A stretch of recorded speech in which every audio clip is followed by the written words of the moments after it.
Kadının boğazı uzun zorabı. Henry Dobbin bir yaxşı kişi və vüqarlı sərbaz idi. Amma bir xüsusi zəminədə xas və mütəmayyiz bir məharəti yox idi. Həmişə dalıca tənə və cinayət çox idi. Çox cəhətdən o öz Amerikayı əslinə çəkmişdi. Yekə və heykəli qəvi.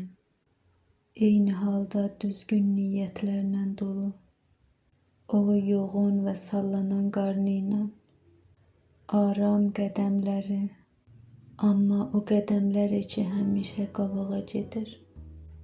Hər vaxt onun vücuduna ehtiyac var idi, tez əldə olurdu. O çox təqvaya mütəqid, düzgün və düz danışan və təlaşkar insan idi. Amma hələ 20 il ondan sonra mən onu təsəvvür eləyə bilirəm. Dərhali ki qız dostunun corab şalvarın boğazına dolayır. Qəbl az bu ki başın cibhənin səngərindən çölə çıxardı. Bu onun əsassız və qaydasız işlərindən biri idi.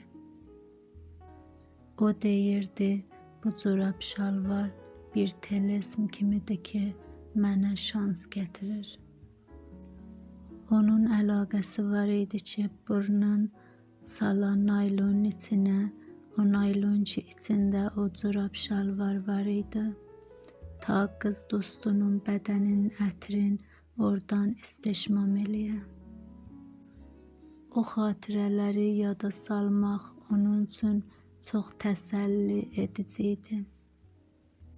Bəzən o boğazı uzun corabları üzünün qabağına tuturdu və yuxuya gedirdi.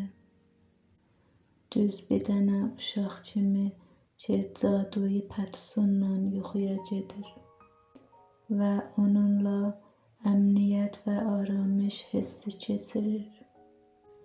Hər halda o corablar hər nədən çox onun üçün bir şans ya telesm hökmündə idi. O onlardan müvazibət eləyirdi. O corablar elə bil bir mavərai və mənəvi dünya onu vəsl eləyirdi. O yer ki hər şey orada müqəddəs və mənalı cilvələnir. O dünya ki orada, o sonunda qız dostunun yanında yeni bir həyat başlayacaqdı.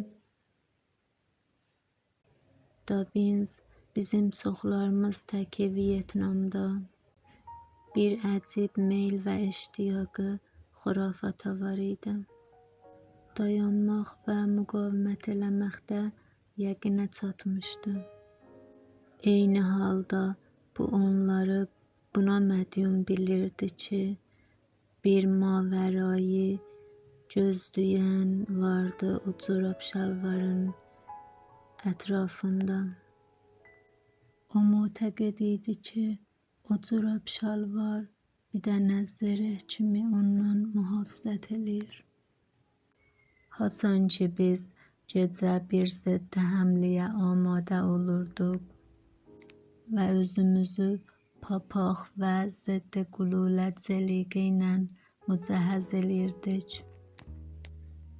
Henry Dobbins bunların yerinə tərcih verirdi.